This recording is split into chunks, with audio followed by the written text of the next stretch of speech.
They ignored me for a month straight. My wife and daughter treated me like I was invisible, laughing behind my back in their secret group chat.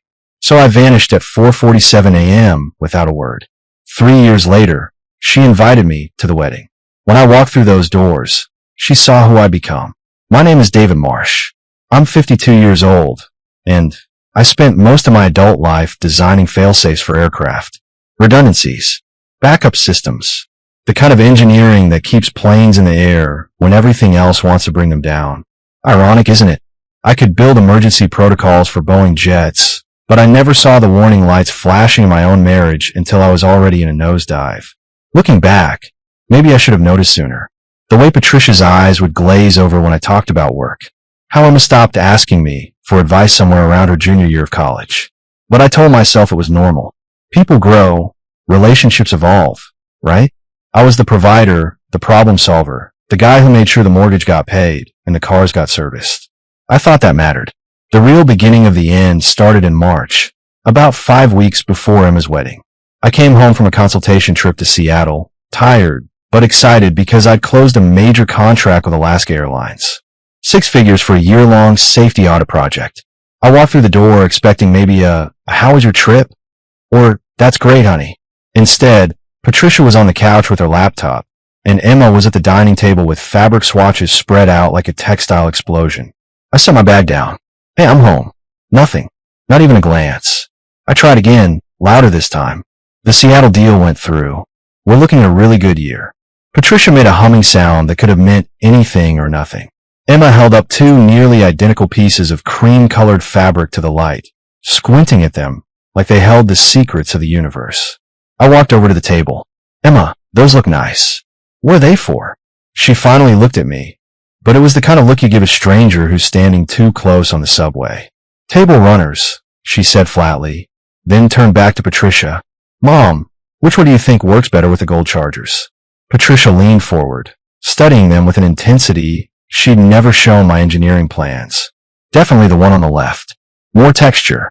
I stood there for another moment, feeling something cold settle in my chest. Then I picked up my bag and headed upstairs. Nobody noticed. That was day 1. By day 7, I'd figured out the pattern. They didn't argue with me.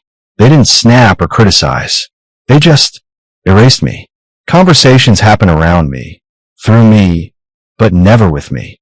I'd ask about the florist, the caterer, the venue, all the things I'd been helping coordinate for months. I'd get one-word answers or none at all. Sometimes Patricia would repeat my question to Emma, as if I hadn't just asked it myself. At dinner on day 12, I tried to lighten the mood. Made a joke about how all weddings should come with an engineering flowchart to keep track of everything. Emma looked at Patricia and rolled her eyes. Patricia actually laughed. At me, not with me. I finished my meal in silence while they discussed dress alterations and bridesmaid drama, like I was a piece of furniture. Day 19, I stopped trying to engage. Started watching instead. Observing. That's when I noticed the little things.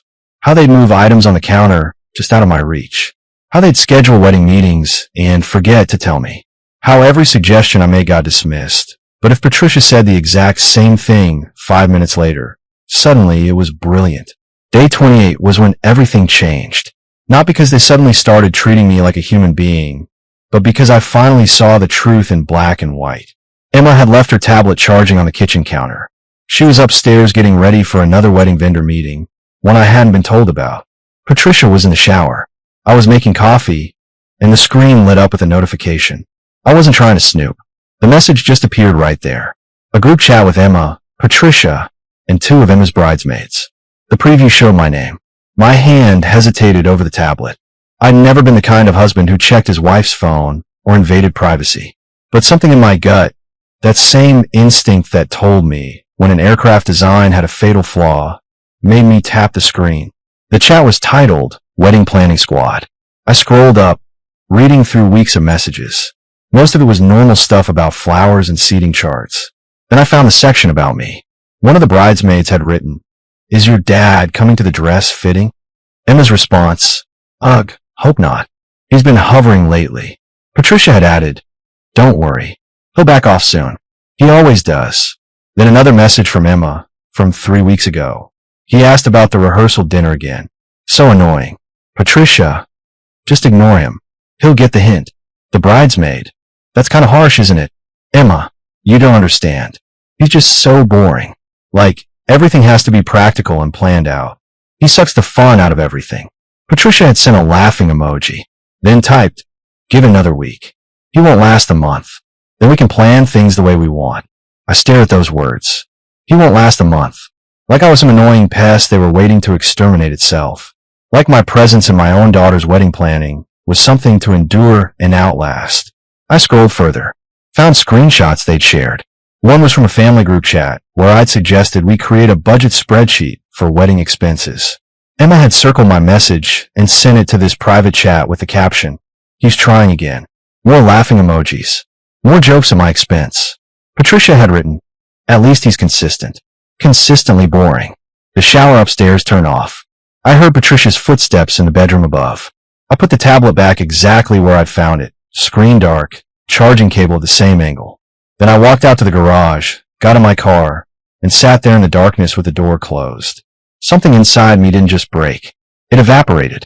The version of me who thought I was building a family, providing for people I loved, being a good husband and father, that man just dissolved like morning fog. I sat there for 20 minutes, completely still, while a new version of myself assembled in the silence. This version was clear-headed, methodical. This version had already started planning. When I walked back into the house, Patricia was in the kitchen, hair wet, looking at her phone. She glanced up. Where'd you go? I smiled. Just needed some air. I'm fine. She went back to her phone, already forgetting I existed. That was okay. I was counting on it. I left at 4:47 a.m. on a Tuesday. Not because of sentimentality, but because that's when the neighborhood is quietest. Dog's still asleep. No early joggers. No witnesses. My bag was already in the trunk, packed 3 days earlier and hidden under a tarp in the garage. One suitcase. Everything else I needed was either digitized or replaceable. I'd learned long ago that aircraft emergencies require you to prioritize what's essential and abandon the rest. I stood in the kitchen one last time. Patricia's wine glass sat on the counter, lipstick stain still visible on the rim. She'd stopped rinsing them out years ago, back when she stopped caring about the small courtesies that held a marriage together. I thought about leaving a note. Something profound maybe, but they didn't deserve my words. They'd stopped listening to them months ago. Instead, I took my house keys off the ring, set them next to the wine glass. Then I pulled out the joint credit card, the one Patricia had been using for wedding deposits, and cut in half with kitchen scissors. Left both pieces arranged neatly beside the keys. 3 items in a row. Keys, card pieces, wine glass, a still life titled Things I'm Done With.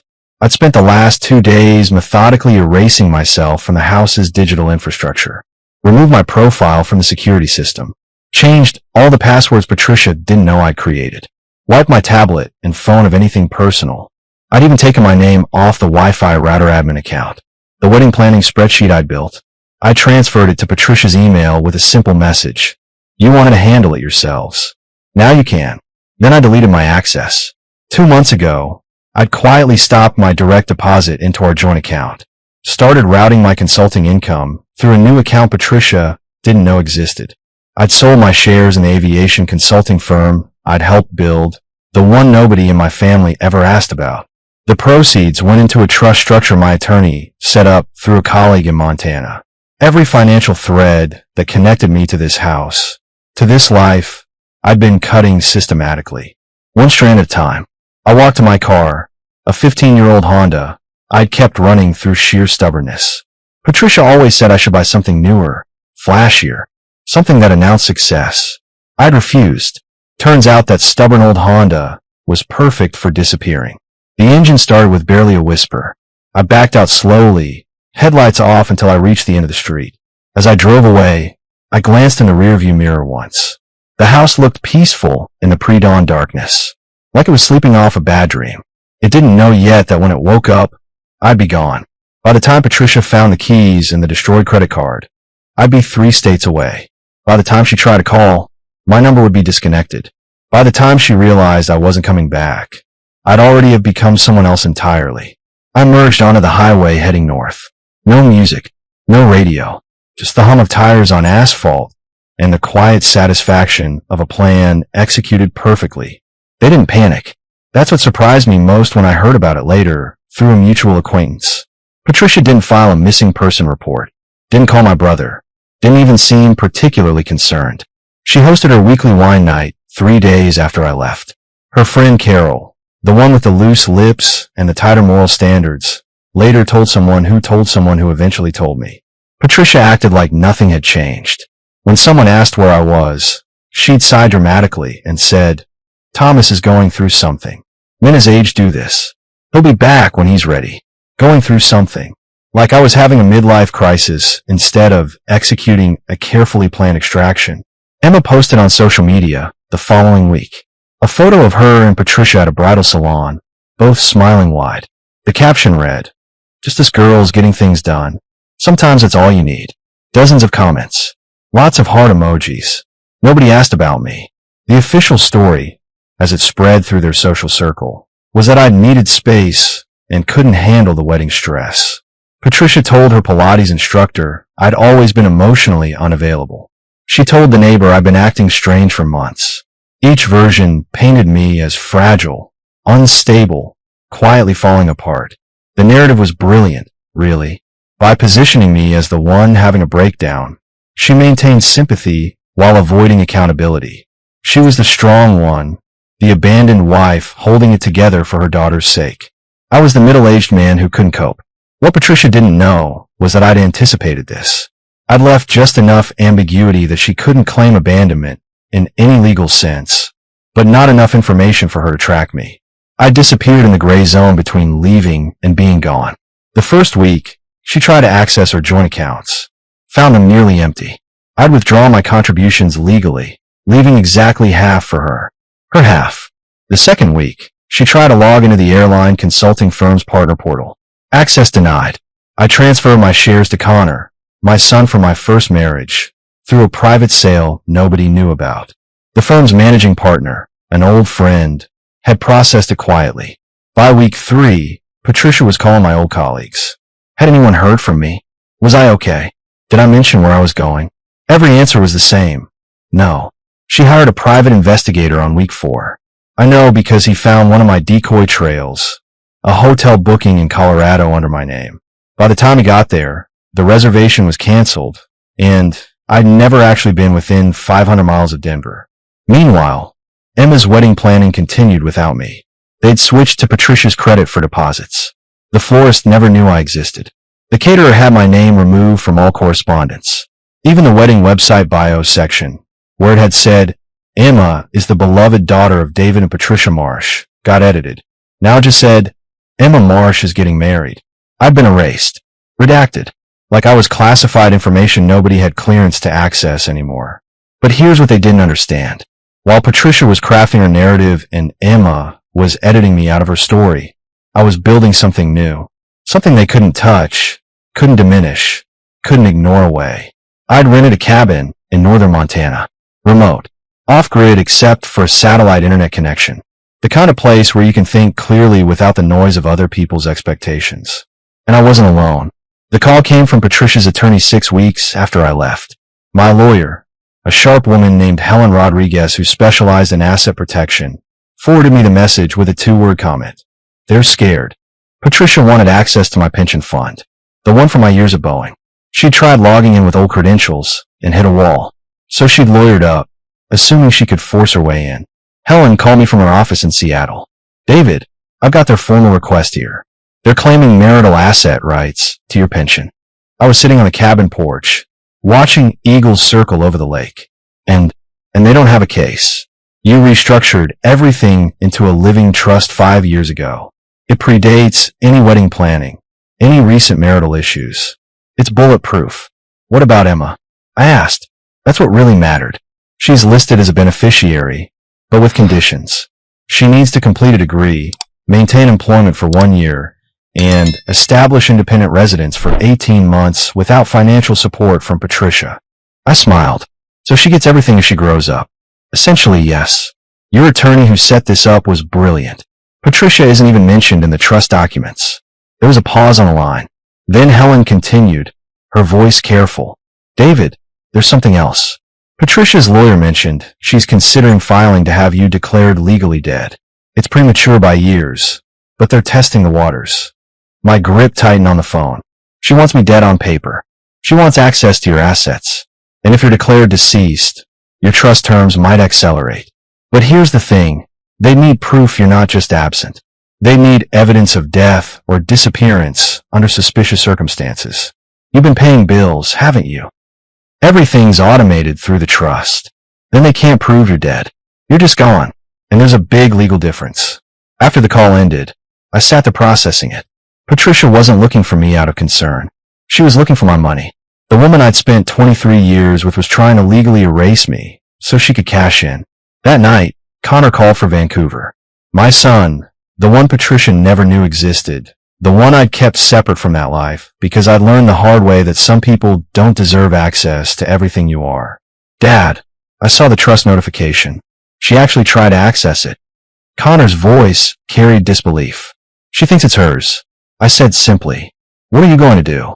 I watched the sun set over the mountains, painting the sky in shades of orange and red. Nothing. Let her exhaust herself. The walls are already built. She just doesn't know she can't climb them. 3 months after I disappeared, Patricia was still selling the narrative. I was the man who'd abandoned his family, the father who couldn't handle the pressure, the husband who'd lost his mind under wedding stress. Then a photograph changed everything. Laura's cousin, a yoga instructor who traveled to wellness retreats like some people collect stamps, posted a carousel on Instagram from a leadership conference in Oregon. Scenic mountain shots, green smoothies, the usual content. But slide 4 showed a conference room full of people sitting in meditation poses, all facing a speaker at the front. The speaker was me. I was mid-gesture, wearing a black quarter zip and gray slacks, no notes in hand.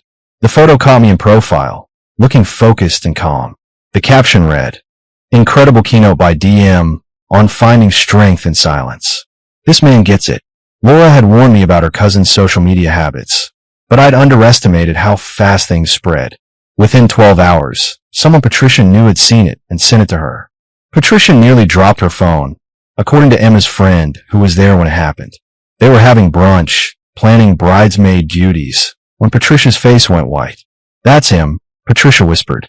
Emma grabbed the phone, zoomed in, stared. 3 months of telling people I was having a breakdown, that I was fragile, that I couldn't cope. And there I was, looking healthier and more composed than I'd looked in years. I wasn't in hiding. I was speaking at conferences, leading workshops, building something new. Laura called me that evening. She was laughing. "David, you're internet famous. My cousin's post has 5,000 likes. People are asking who you are." "That wasn't the plan," I said, but I was smiling too. "Maybe it's better this way. Let them see you didn't fall apart. You evolved." She was right. The narrative Patricia had carefully constructed, the story of the broken man who abandoned his family, it collapsed in a single photograph. Because the man in that image didn't look broken. He looked free. Emma didn't call, didn't text. But 2 weeks later, an envelope arrived at the P.O. box I'd set up. Cream-colored, expensive paper. Inside was a wedding invitation addressed in Emma's handwriting. At the bottom, below the printed text, she'd added a line in pen. "If you're still out there, I want you to walk me down the aisle." I held that invitation for a long time, reading those words over and over. She didn't apologize, didn't explain, just asked. I pulled out my phone and sent a single text to the number I knew she still had. "If I come, no one can know beforehand." Her reply came 3 minutes later. "Deal." The morning of Emma's wedding arrived with overcast skies, the kind that make everything feel heavier than it is. I'd driven through the night from Montana, arriving at the venue 3 hours early. The black sedan I'd rented sat in the service lot behind the building, invisible to the arriving guests. Connor had flown in from Vancouver the night before. He was waiting in the car when I pulled up, dressed in a sharp charcoal suit that matched mine. My son looked every bit the successful architect he'd become. "You ready for this?" Connor asked as I climbed out. "I've been preparing for 3 years," I replied. "Time to see if the preparation pays off." We walked the perimeter of the venue, staying out of sight. I could see guests starting to arrive. Patricia's sister, Emma's college friends, people I'd known for years who had accepted Patricia's version of events without question. Connor checked his watch. "The ceremony starts in 40 minutes. When do you make your entrance? When Emma texts me. Not before. My phone buzzed. Emma's message was simple. Bridal suite. Side entrance. Now. I turned to Connor. Stay here. If things go sideways, you're my extraction. He nodded, the kind of understanding that doesn't need words. Military families understand operational security. We learned it from different sources, but the principle was the same. I made my way through the side entrance, past catering staff too busy to notice me. The bridal suite was down a corridor away from the main hall. I knocked twice. Emma opened the door herself. She was already in her dress, veil lifted, makeup perfect, but her eyes were red-rimmed. Dad, she whispered, and for the first time in years, I heard my daughter's real voice. Not the dismissive tone, not the eye-rolling exasperation. Just Emma. You look beautiful, I said simply. She pulled me inside and closed the door. We were alone. Mom doesn't know you're here. I didn't tell anyone except Ryan. Ryan knows. He's your hire at Aero Consult Northwest, Dad. He figured it out 2 months ago when he saw your signature on his employment contract. He's been helping me plan this. I blinked. Ryan Hoffman, Emma's fiancé, worked for the consulting firm I'd built after leaving Boeing. The firm I'd sold my shares in to fund my disappearance. Except I hadn't sold all of them. I'd transferred a controlling interest to Connor, kept a silent stake, and continued consulting through an LLC. Ryan knew, and he kept quiet. Does he know about Connor? I asked. Your other son? Yes. He helped Connor coordinate your arrival time. The web of connections suddenly made sense. Ryan wasn't just some random guy Emma had met. He was someone who'd been vetted, tested, proven trustworthy. Someone who'd earned his position through competence, not connections. Emma, I need to tell you something, I said, about your trust fund. I know about the conditions, she interrupted. Ryan explained them. Degree, job, independent living. I'm enrolled full-time now, graduating in December, and Ryan's firm offered me a position in project management starting in January. And the living situation? We're moving to Seattle after the honeymoon. No financial help from Mom. I studied my daughter's face. She'd grown up. Not just in age, but in understanding. What changed? That photo of you, she said quietly. The one from the conference. I saw you looking healthy and confident and free. And I realized you weren't the one who was broken. We were. Mom and I. We pushed you out and then blamed you for leaving. Emma. No, let me finish. I saw that photo, and I asked myself, when was the last time I looked that happy? And I couldn't remember, because I've been living Mom's life, not mine. Making her choices, following her rules. And look where it got me. 27 years old, no degree, no job, no independence. She took a breath, steadying herself. I don't expect you to forgive me. I don't even expect you to stay after the ceremony. But I needed you to know that I see it now. I see what we did to you. I put my hand on her shoulder. I'm here because you asked me to be. That's enough. Will you walk me down the aisle? That's why I came. She hugged me then, carefully, trying not to wrinkle her dress. When she pulled back, she was crying. Mom's going to lose her mind, she said with a shaky laugh. Let her. The music started. That traditional wedding march that's been playing at ceremonies for generations. Through the small window in the bridal suite, I could see the guests standing, turning toward the doors. Emma took my arm. Her hand was shaking slightly. Ready? I asked. No, she admitted. But let's do it anyway. The doors opened. Every head in that room turned to look, and the collective gasp was audible. They'd expected Patricia.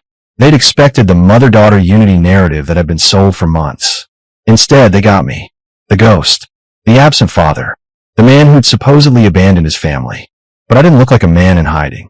I looked like exactly what I was. Someone who'd rebuilt himself. Emma and I took the first step together. Her grip on my arm tightened. I kept my pace steady, my eyes forward, not looking at Patricia, who stood frozen near the front, her face cycling through shock, anger, and something that might have been fear. Not looking at the guests, whose whispers created a low buzz through the room. Not looking at anyone except my daughter, who needed me to be strong enough to carry her through this moment. Ryan stood at the altar, and when I caught his eye, he gave me a subtle nod. Respect. Recognition. The kind of acknowledgement one professional gives another. We reached the front. Emma turned to me, kissed my cheek, whispered, "Thank you." I placed her hand in Ryan's, stepped back, and took a seat on the far side of the room. Not in the front row, where fathers traditionally sit. That would have been Patricia's row. Instead, I sat near the middle, next to Connor, who'd slipped in through a side door during the processional. Patricia stared at us, at me, then at Connor, then back at me. Her mouth opened slightly, trying to process what she was seeing. Because Connor looked like me. Same jaw, same build, same eyes. And he was sitting beside me like he belonged there. She didn't know about him. Had never known I'd been married before. Had never asked about my past, because she'd been too focused on controlling my present. Now she was seeing proof that I had an entire life she'd never accessed. A son she'd never met. A family structure that existed completely outside her knowledge. The officiant began speaking, but I barely heard him. I was watching Patricia try to maintain composure while her world rearranged itself. Watching her realize that every story she'd told, every narrative she'd constructed, was built on incomplete information. Connor leaned close and whispered, "She looks like she's seeing a ghost." "Two ghosts," I corrected. The ceremony continued. Vows were exchanged. Rings were placed. Emma and Ryan were pronounced husband and wife. Through it all, Patricia stood rigid, her carefully constructed facade splintering with each passing moment. When the recessional started and the newly married couple walked back down the aisle, Emma caught my eye and smiled. A real smile. The kind I hadn't seen from her in years. Patricia intercepted me before I could leave my seat. "What are you doing here?" she hissed, keeping her voice low enough that nearby guests wouldn't hear. "I was invited," I said simply. "By who?" "By the bride. My daughter." "Your daughter? You abandoned her. You walked away without a word." I looked at her calmly. "I left you, Patricia. There's a difference. Emma chose to invite me back. That was her decision, not yours." She glanced at Connor. "And who is this?" "This is Connor. My son." Her face went pale. "You're what?" "My son. From my first marriage. The one you never asked about." The reception was in full swing when Patricia finally cornered me. I was standing near the garden terrace with Connor, watching Emma and Ryan dance their first dance as a married couple. Patricia approached with her wine glass gripped too tightly, her smile nowhere in evidence. "We need to talk. Now." "There's nothing to discuss," I said calmly. "Nothing? You show up after 3 years with a son I didn't know existed, and you think there's nothing to discuss?" Connor stepped slightly closer. "Mrs. Marsh, maybe this isn't the time." "I'm not talking to you," she snapped at him. Then back to me. "How long were you planning this? How long have you been lying to me?" "I never lied, Patricia. You never asked.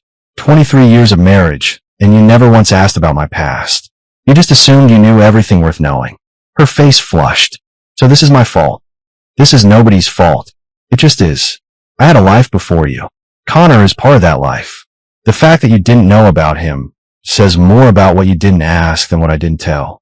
And the trust, the money you hid from me. I didn't hide anything. I protected assets I'd earned before we married. That's legal. That's smart. And frankly, given that you try to have me declared dead to access those assets, I'd say my instincts were correct." She recoiled like I'd slapped her. "I never." "Yes, you did. Your attorney filed preliminary paperwork. My lawyer has copies." Patricia's mother, Dorothy, appeared beside us. The elderly woman looked at her daughter with disappointment etched into every line of her face. "Patricia," Dorothy said quietly, "stop making a scene at your daughter's wedding." "Mom, stay out of this." "No, I've stayed out of it for too long." Dorothy turned to me. "David, I apologize for my daughter's behavior. I tried to tell her she was treating you poorly. She wouldn't listen." Patricia stared at her mother. "You're taking a side. I'm taking the side of decency. You ignored this man for a month, mocked him behind his back, and when he left, you tried to steal his money. What did you expect him to do? He abandoned us. He left you." Dorothy corrected.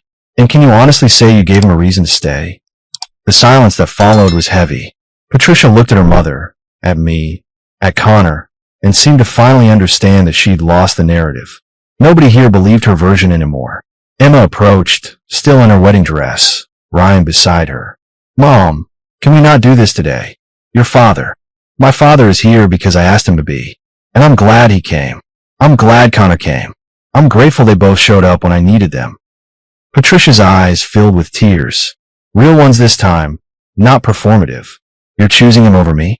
"I'm not choosing anyone over anyone," Emma said firmly. I'm just done pretending Dad was the villain in this story. He wasn't. We were. I didn't stay for the whole reception. Once Emma and Ryan had their first dance, once the speeches were done and the cake was cut, Connor and I slipped away. We'd said what needed saying just by being there. Laura was waiting at the hotel, Sophia asleep in the portable crib we brought. She looked up when I entered, searching my face for signs of how it went. Emma was beautiful, I said, and she's going to be okay. And Patricia? Patricia is Patricia, but she's not my problem anymore. Laura crossed the room and hugged me, not out of pity, but out of partnership. She'd helped me rebuild myself over the past 2 years, helped me remember what it felt like to be with someone who actually saw me. Connor ordered room service, and the three of us ate dinner while he told stories about his architecture projects in Vancouver, about his wife Sarah and their son, my grandson, who was starting kindergarten in the fall. You should come visit properly, Connor said. No more hiding. No more secret trips. Just normal grandpa visits. I'd like that. My phone buzzed with a text from Emma. Thank you for today. Can we have coffee next week? Just us. I showed it to Laura. She smiled. She's reaching out. Yeah, she is. 8 months later, Emma graduated with her business degree.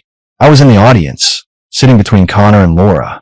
Patricia was there too, but on the other side of the auditorium. We didn't speak. We didn't need to. Emma started her job at Ryan's firm, the one I still had partial ownership in. She was good at project management, turned out. Had a mind for details and deadlines. Wonder where she got that from.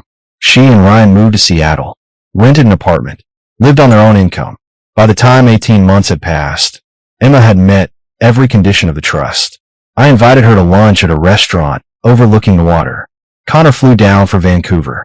When we showed Emma the trust documents, explaining everything she'd inherited by choosing to grow up, she cried.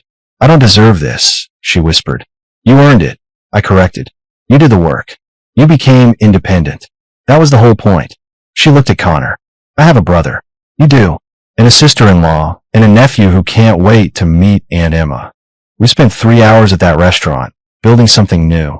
Not fixing what was broken, that couldn't be fixed, but creating something different. Something honest.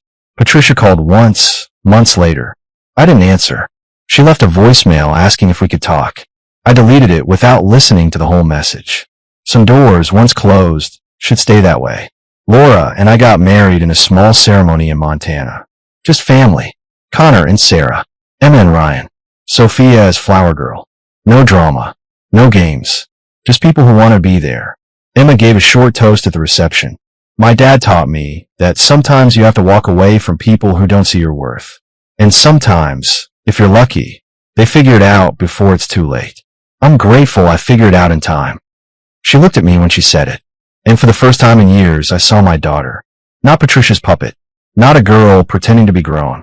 But a woman who'd chosen to build her own life. That was worth every silent morning I'd endured. Every ignored question.